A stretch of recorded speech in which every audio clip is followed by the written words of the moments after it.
I read it once. I read it twice. I read it a third time, and each time the same sentence rose up. I had just turned 68 when I realized that the loneliness I'd been fighting my whole life wasn't my enemy. It was my last honest friend. Everything else, the phone calls, the Sunday lunches, the "I love you, Mama" at the end of every message, that was the lie. My name is Matilda. I carried my maiden name back like a flag after a war, reclaiming it the day my divorce was finalized 20 years ago, when Ernesto walked out with a woman half his age and left me with 2 teenage children, a mortgage, and a pride I had to rebuild from scratch with my own 2 hands. I sewed other people's clothes. I sold pastries at 5 in the morning.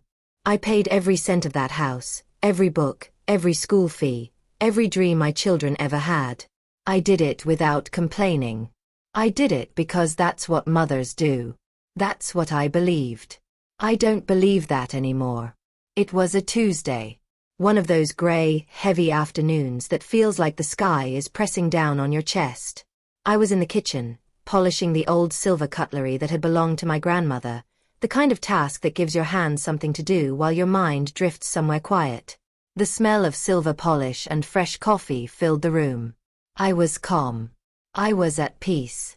I had built something out of the rubble of my old life. A small, clean, dignified existence. And on that particular afternoon, I was proud of it. Then my phone vibrated. Once. Twice.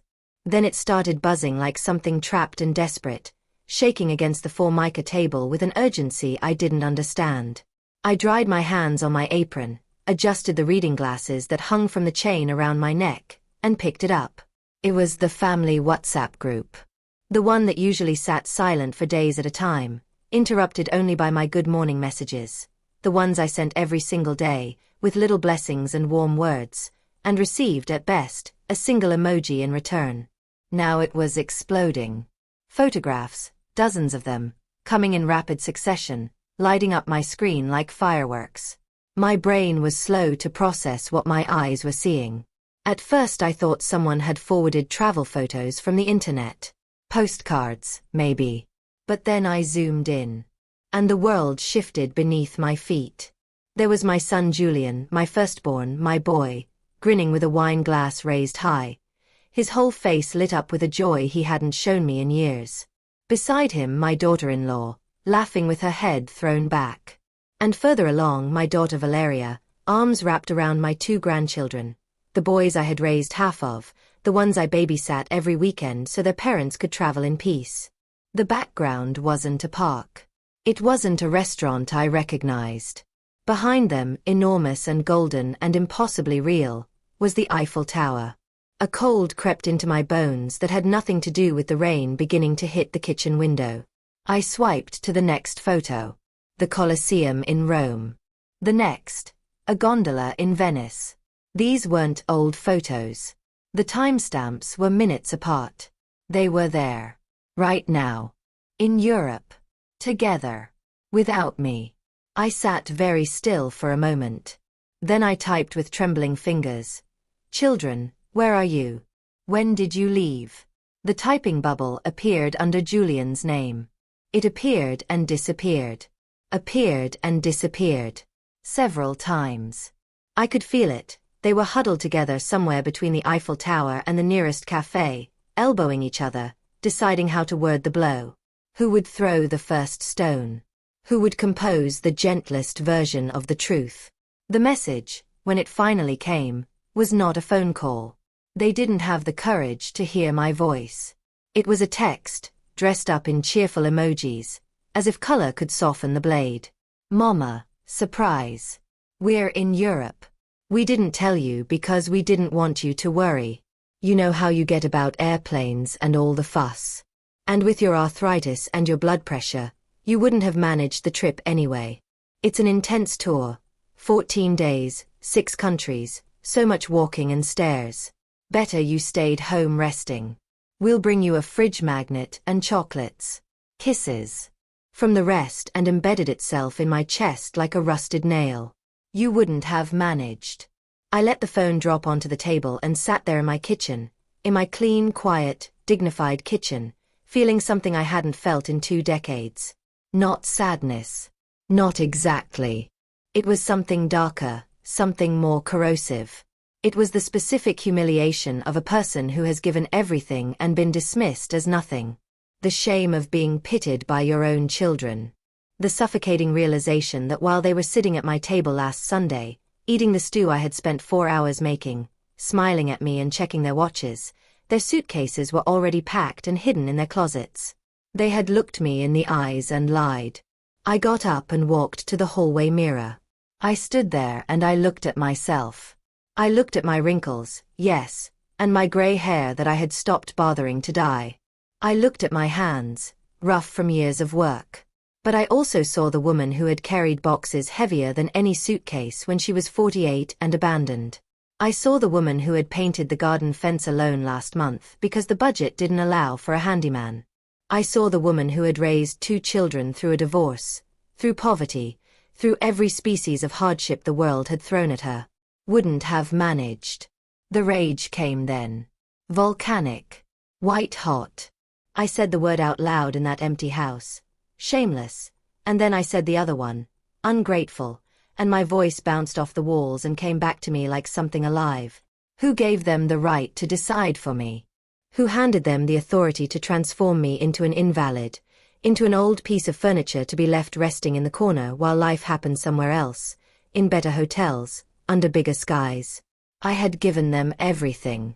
Every coin I had, every hour of sleep I had sacrificed, every dream I had quietly folded away and never opened again. I had been their babysitter, their emergency cook, their bank with no interest rate. And this was what I had earned.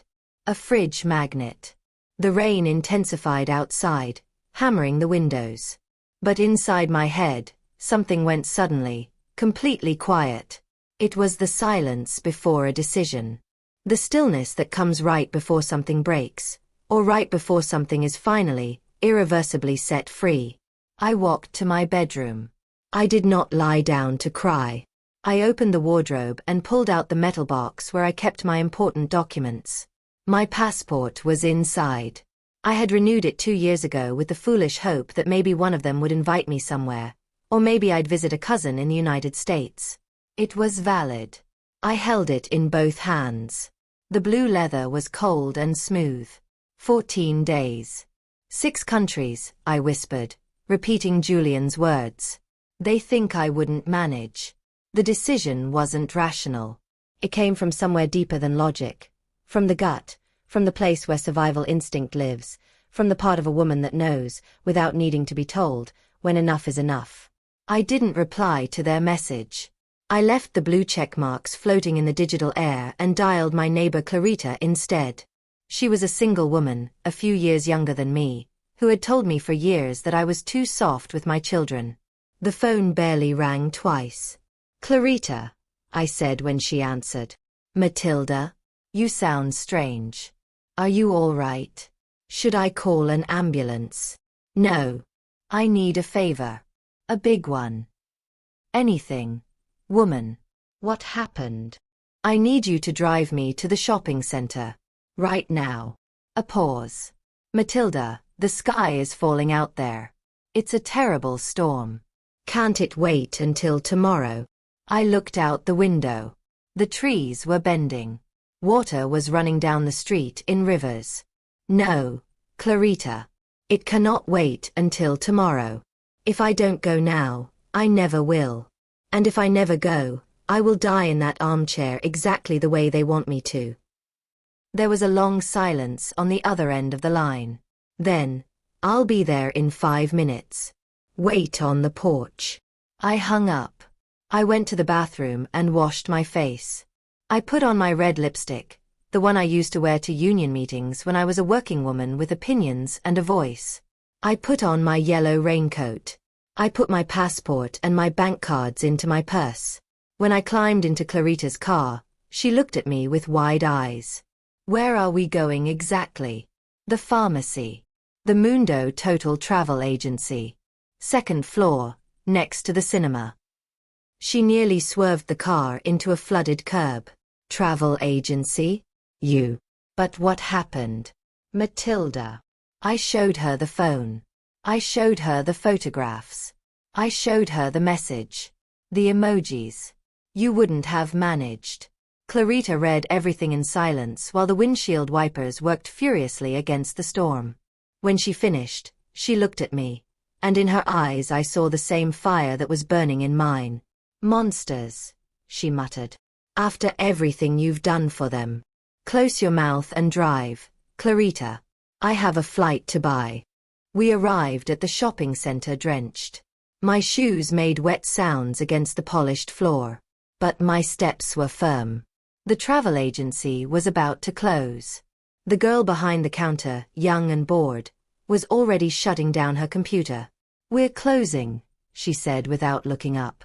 I walked to the counter and placed both hands flat on the cold surface. You are not closing yet, young lady. I need a ticket. She looked up slowly, taking in my wet coat and my red lips. Where to? Europe. She blinked. We have senior discount packages for the Caribbean, or Europe, I repeated. I didn't ask for discounts. She began typing. For when? I placed my credit card on the counter with a clean, sharp sound. Tonight. Or tomorrow first thing. Whichever is soonest. And I want business class, the seats that turn into beds, where they bring you champagne. The girl's expression shifted from boredom to astonishment. Her fingers moved quickly now. I have a direct flight to Madrid tomorrow night at 11. One seat remaining in business class. It's expensive, senora. I didn't ask the price. Buy it. And the return? I thought about my empty house. I thought about the photographs of my children laughing in another hemisphere. I thought about all the years I had measured every expense, saved for the future, folded myself small so I would not be a burden. I looked the girl in the eyes. One way, I said. Clarita grabbed my arm. Matilda, one way? What are you going to do? I turned to her and smiled. It wasn't a sweet smile. It was the smile of a woman who has just dropped 100 kilos of dead weight. I'm going to show them what this old woman can manage, Clarita. I'm going to follow them. I'm going to appear in every one of their photographs. But I won't be traveling with them. I'll be traveling at my own pace, in my own way, with my own money. And they will not see me coming. The printer hummed. The tickets emerged warm from the machine. The girl behind the counter handed them to me with something approaching reverence. Have a good trip, Dona Matilda. My hands weren't shaking anymore. It was done. That night I didn't sleep. While I folded blouses and chose my most elegant comfortable shoes, I watched the WhatsApp group from the corner of my eye. More dinner photos arrived. Pasta, wine, raised glasses. Toast to the family, my daughter-in-law had written. I lifted my own glass, tap water in the mirror's reflection, and toasted my reflection silently. Enjoy tonight, I whispered. Because tomorrow, my turn begins. But before I could appear, I needed intelligence. And this is where my children made their greatest mistake. They had forgotten who they were dealing with. Before I was the old woman in the kitchen, before I was the divorced mother counting coins, I was the woman who never lost a set of keys, who balanced budgets in the red, who kept every document in order, who noticed every detail that everyone else overlooked. I had been the general manager of their lives for 30 years. They had forgotten that generals don't retire. They regroup.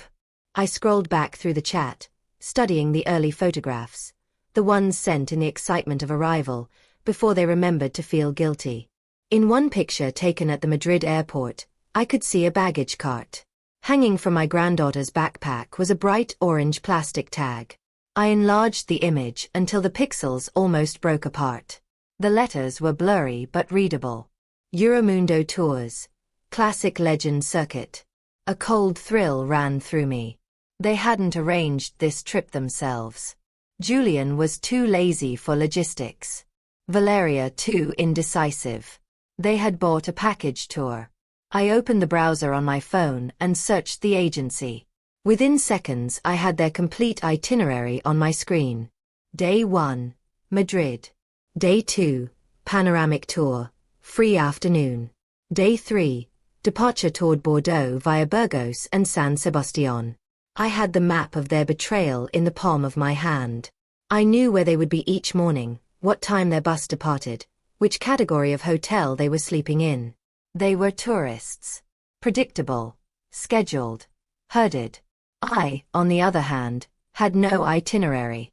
I had money, a passport, and 14 days of pure, liberated will. The business class cabin was everything Julian had decided I couldn't handle. My seat became a bed. They brought me a wool blanket, noise-canceling headphones, and a glass of wine that cost more than my weekly grocery budget. As the plane lifted into the dark, I felt the familiar pressure in my chest, not anxiety.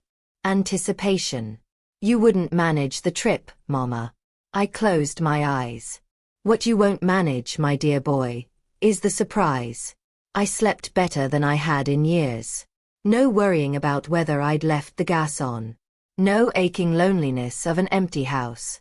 I woke to coffee and sunlight over the Iberian Peninsula, and when the wheels touched down in Madrid, I breathed in the dry Castilian air and felt something I had not felt in 2 decades. I felt like myself. I took a taxi straight to the Ritz. If my children were staying in a 3-star hotel with a mass buffet breakfast and paper-thin walls, I was going to be at the Ritz. Because if I was playing this game, I was playing it from the top. The carpets in the lobby were so thick my shoes sank into them. Chandeliers hung like frozen explosions of light. The receptionist welcomed me by name, and I stood a little straighter. "First time in Madrid?" he asked. "First time in many things," I told him. From my room, I could see the Museo del Prado. I stood at the window, and there I was, Matilda, the woman who had hemmed other people's clothes to pay for her children's English lessons, looking out at one of the great museums of the world from a room that cost more than 3 months of my old grocery bill. And I felt not one atom of guilt. I felt something I can only describe as a strange and intoxicating justice. But I couldn't appear before them dressed in my traveling clothes. If I was going to make an entrance, it had to be an entrance. I went shopping in the Salamanca neighborhood.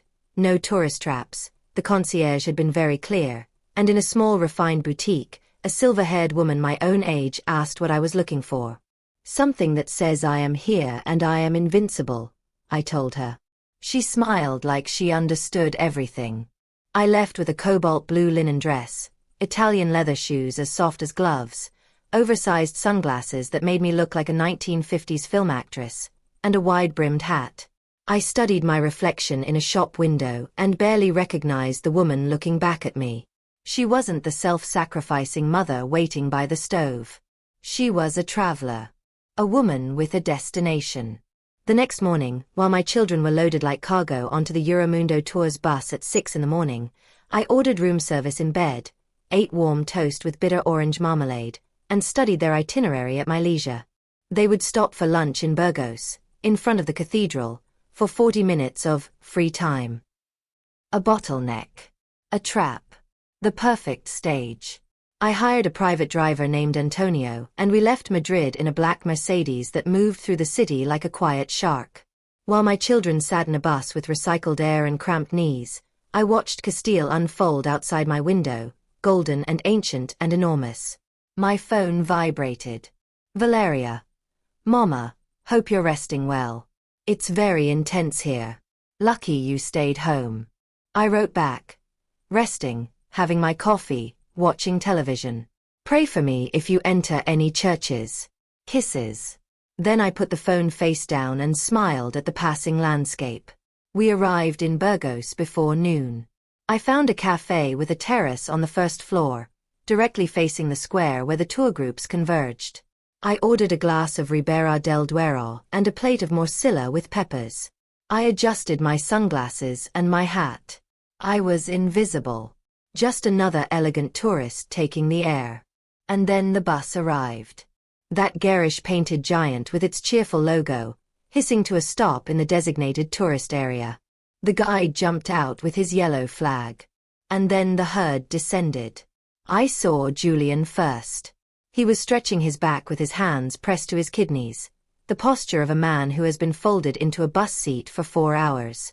His shirt was wrinkled and sweat-stained. Valeria climbed down after him, managing both boys, one crying and one protesting hunger.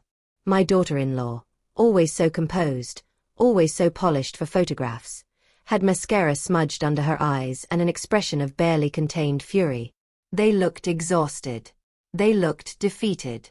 They looked nothing like the glowing, laughing faces in those first photographs. They sat on a stone bench directly below my terrace and ate wrapped sandwiches from a service station. Valeria posted an Instagram story of the cathedral, which they had decided not to enter because the ticket cost too much and they only had 10 minutes, and wrote, "Gothic wonders. The energy of this place is incredible. Family travelers. Blessed." The digital lie, performed for strangers on the internet while eating stale bread on a cold stone bench. I gave the post a like. "How beautiful, my dear. Enjoy that piece." I watched from above as Valeria read my comment and showed it to Julian. He rolled his eyes. They both thought, "Poor old woman, she believes everything." If only they had looked up. The whistle blew. They shuffled back toward the bus. Julian was limping slightly. The tension between him and Valeria crackled like a live wire. The dream vacation was becoming a hostage situation. I finished my wine, left a generous tip, and descended to meet Antonio. "All good, Senora?" he asked, opening the door. "Perfect, Antonio. I've seen what I needed to see. Now take me to France." Bordeaux at sunset was the color of warm honey. I checked into the Intercontinental Le Grand Hotel, directly facing the National Opera. The tub in my room was deep enough to swim in. I filled it with salts and lay there in the steam, thinking through the final coordinates of my plan. I already knew they were staying at the Ibis budget on the industrial outskirts. I already knew my daughter-in-law would pressure Julian into the optional gala dinner at a city center restaurant, because she could not come to France and not have something beautiful for her social media. And I knew which square that restaurant faced. Late that night, a message arrived in the chat. "Arrived at the hotel, Mama. We're dead on our feet. The hotel is simple but clean. We love you." I recorded a voice note in response, letting my voice go slow and drowsy, the voice of a sleepy old woman who'd been resting all day. My darlings, how lovely. My bones are aching from the rain here. I'm just going to sleep. Rest well. Tomorrow is another day. I ended the note and set the phone down, then walked to the window and looked at the opera house lights reflected in the wet pavement below. Tomorrow, the curtain would rise. The morning in Bordeaux had that slow, golden quality that you only find in cities that know how to age with dignity. I dressed with ceremony. Cobalt linen dress. Italian shoes. Pearl earrings. The ones Ernesto had given me when Julian was born. The ones I'd kept out of bitterness and now wore as armor. I descended to the hotel terrace overlooking the Place de la Comédie and ordered a glass of sauternes and a tower of seafood that gleamed in the morning sun. The waiter's name was Jean-Luc. He made certain my glass was never less than perfect. It was 11:15. According to the Euromundo Tours itinerary, the walking group would finish their city circuit and disperse into the square for 45 minutes of free time. I was not cruel by nature. Life had taught me to be soft, to turn the other cheek, to swallow my own desires so that others could have theirs. But sitting there peeling a prawn with silver cutlery, I felt that version of myself dissolve completely. The woman at that table, with her dark glasses and her wide-brimmed hat, was a judge. And the verdict was about to be delivered. They appeared at the corner of the Rue Sainte-Catherine like survivors of a shipwreck. Julian was hunched under an enormous backpack, his once white shirt now permanently stained, his steps those of a man whose body is filing a formal complaint. Valeria walked behind him, screaming at my eldest grandson to stop running, while pushing the younger boy's stroller with a violence that made the plastic frame shudder. My daughter-in-law stared into the window of a luxury boutique with an expression of such profound longing that I almost felt something. Almost. It was my grandson Tomas who saw me first. He was 8 years old and bored out of his mind with adult arguments, scanning the terrace with bright, curious eyes. His gaze landed on mine. His mouth fell open. He pulled his mother's sleeve. She ignored him. He pulled harder and pointed, his small finger aimed at me like a compass needle finding north. Valeria turned. Her eyes swept the terrace, over French businessmen, over honeymoon couples, and stopped. On me. The color left her face. Not surprise, not joy. Terror. The specific terror of someone who sees the dead return to collect a debt. She dropped the stroller handle. It rolled 2 inches before stopping. "Julian," she whispered, grabbing his arm. He turned with his defensive expression already prepared, ready to argue about restaurant choices, about budgets, about any one of 100 petty battles. And then he saw me. The water bottle fell from his hand and hit the cobblestones with a sound that, to me, rang like a cannon shot. I did not stand. I did not wave. I simply lifted my glass toward the light, letting the golden wine catch the sun like a jewel, and took one long, slow sip, watching them. Completely still. They approached the way you approach a wild animal you're not sure will bite or flee. When they reached the railing of my terrace, they stopped. "Mama." Julian's voice was a thread. "Is it you?" Jean-Luc appeared, looked at the sweating, disheveled group surrounding my table with one magnificently French raised eyebrow. "Madame Mathilda, is everything all right? Shall I remove these people?" "No, Jean-Luc, they're fine. Old acquaintances from my previous life. But perhaps some extra chairs, if the management allows people to stand in this area." Julian went crimson to his ears. He understood the humiliation precisely. He, who had always prided himself on being the patriarch, the provider, even when he was using my money, was being treated like an inconvenience in his mother's world. They sat. Or rather, they collapsed. The grandchildren lunged at the breadbasket. Valeria tried to recover her composure and her voice at the same time. "You lied to us," she finally said. "You told us you were watching television." "Did I?" I leaned forward. My eyes didn't leave hers.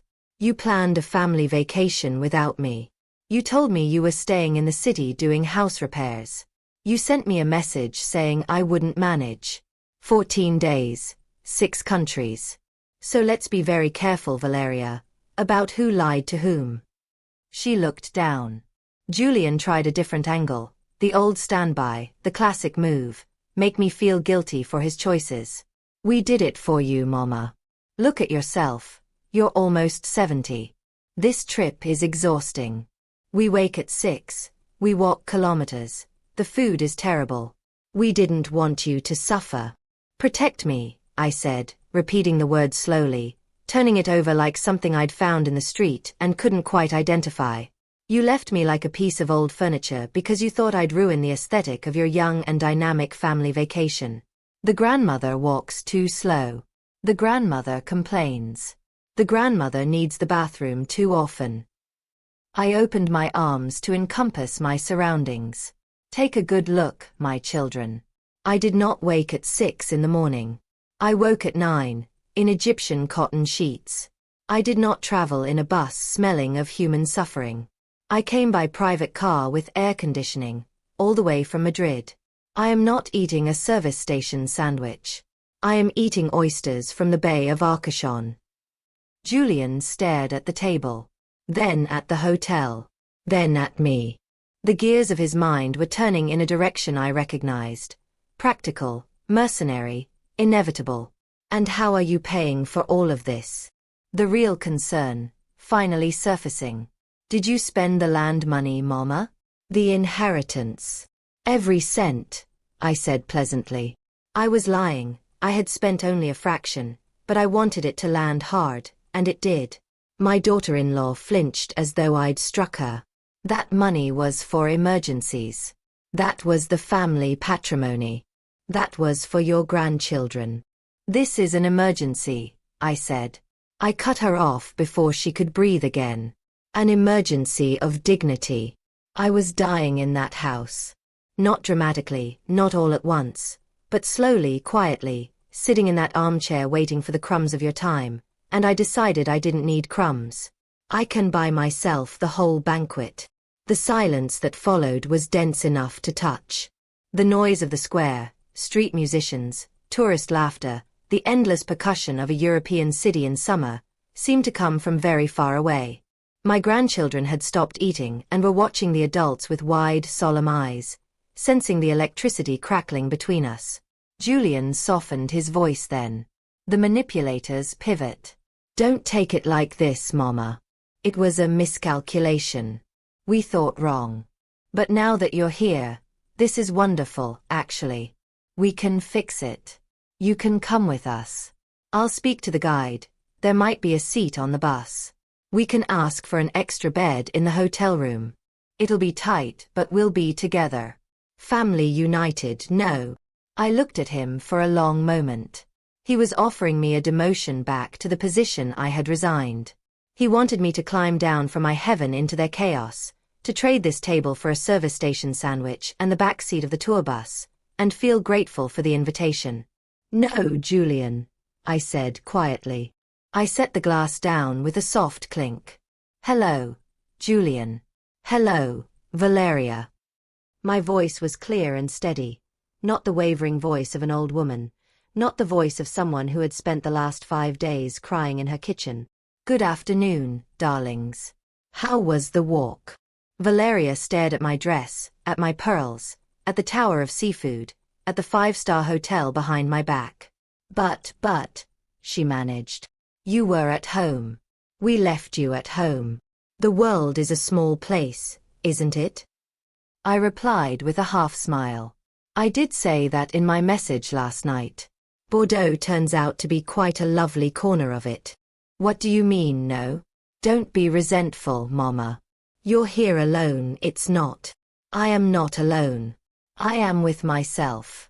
And it turns out I am excellent company. I paused, letting that settle. As for the bus, I would rather walk across broken glass barefoot than board that vehicle with you. Valeria produced a single theatrical tear.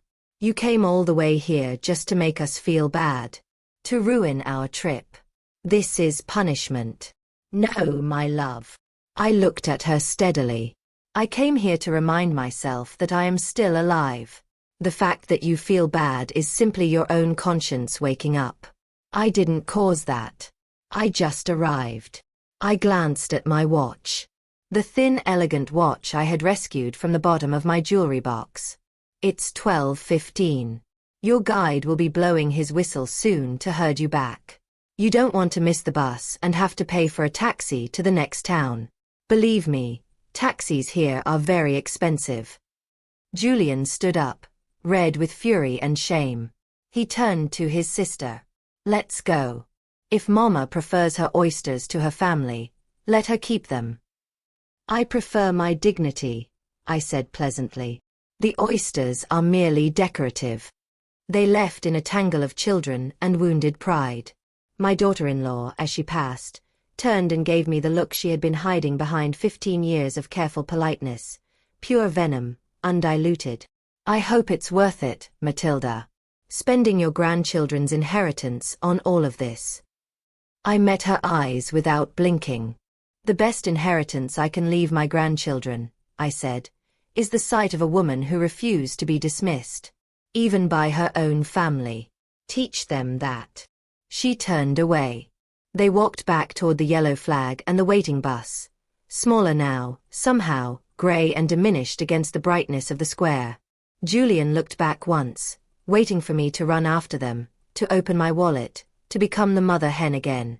I stayed in my chair with my spine straight and my hands folded and my face entirely composed. Jean-Luc appeared to clear the empty plates. Your family has gone, madam. Yes, Jean-Luc. They have. Shall I bring anything else? I thought about the bus. The recycled air. The squeezed knees. The hours of road still ahead of them. I thought about the next cheap hotel, and the argument that was certainly already forming between Julian and Valeria, and the children who needed things nobody had the patience to give them. And I thought about my afternoon, a spa appointment, a long bath, and tomorrow morning a first-class train to Paris. I smiled. Deeply. From the center of myself.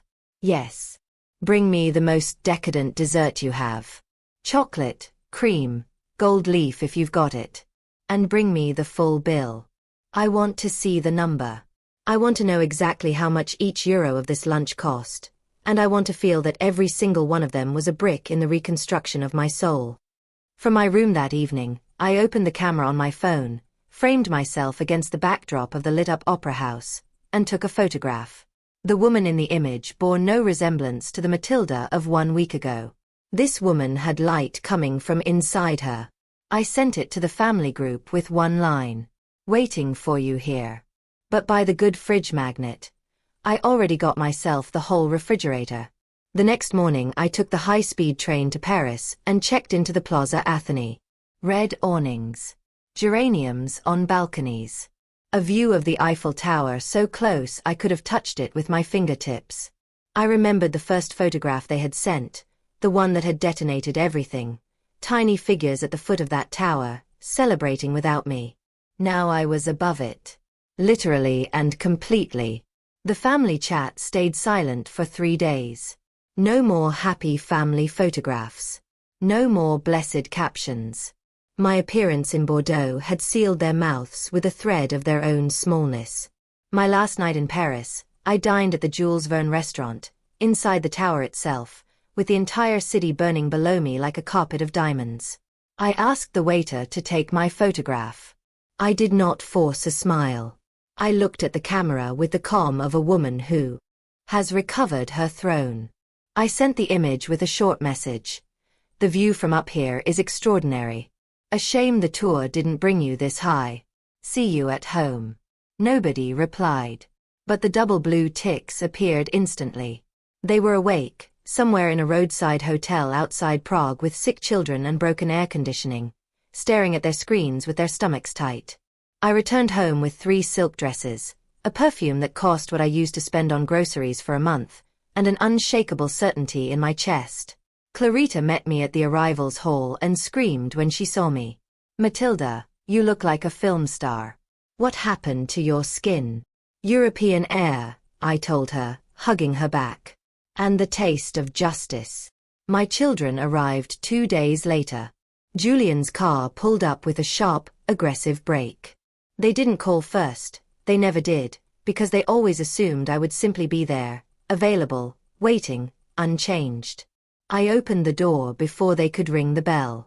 I was wearing one of my Paris dresses and my lips were painted red. Julian looked 10 years older. Valeria seemed to have aged more than that. My daughter-in-law didn't even get out of the car. We stood on my porch and I let them speak first. The trip had been a disaster. The bus had broken down in Germany, the hotels were grim, the children had been sick in Prague. And I, Valeria said, eyes flashing, had done nothing to help. Knowing I was out there living well while they suffered had been cruel. Cruel, I repeated very quietly. Cruel is telling your mother she's an invalid. Cruel is planning a family trip and hiding it from her. Cruel is leaving her to take care of a house she didn't need taking care of, while you ate pasta and drank wine and posted photographs celebrating family. I didn't do anything to you.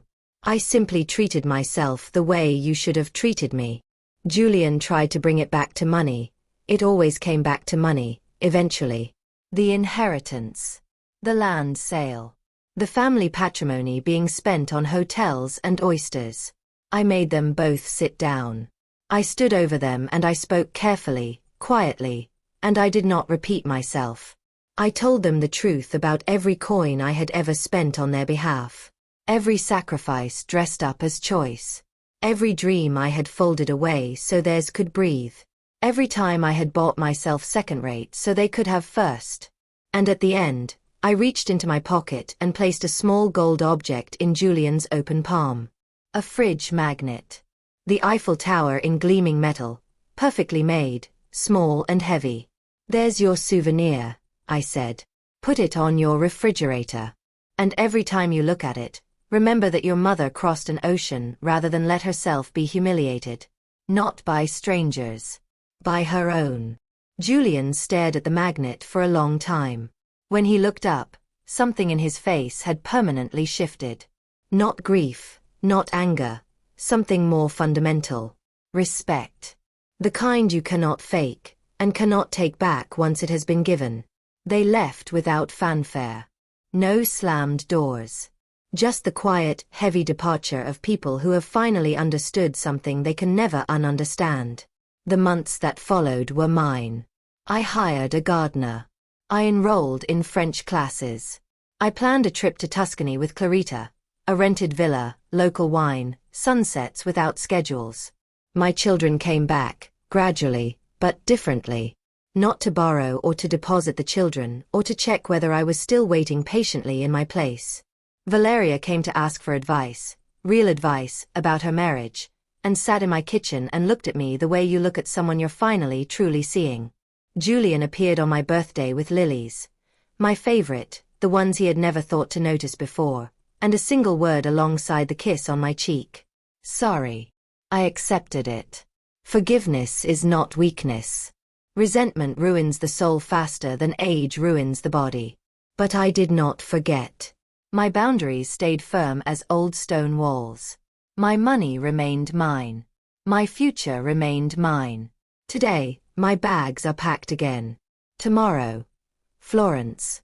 Clarita is bringing her good camera. I have my French notebook, my passport, and that electric feeling in the stomach that only freedom gives. I look at my hands. Spotted with age, veined, lined with work, but strong. Hands that carried children and scrubbed floors and counted every coin. Now they hold wine glasses and turn passport pages and write their own story. To you, woman reading this, woman watching this, woman who recognizes herself somewhere in Matilda, I say this: do not wait for permission. Do not wait for an invitation that is never coming. Do not save the good china for a special occasion that never arrives, or hoard your money for an inheritance that will be spent on things you would not have chosen. They lived their childhood under your roof. They are living their adulthood under their own rules. Now it is your turn. You won't manage is a lie they tell us to keep us still. We managed childbirth. We managed abandonment. We managed poverty and grief and the particular cruelty of being invisible to the people we love most. We can manage Paris.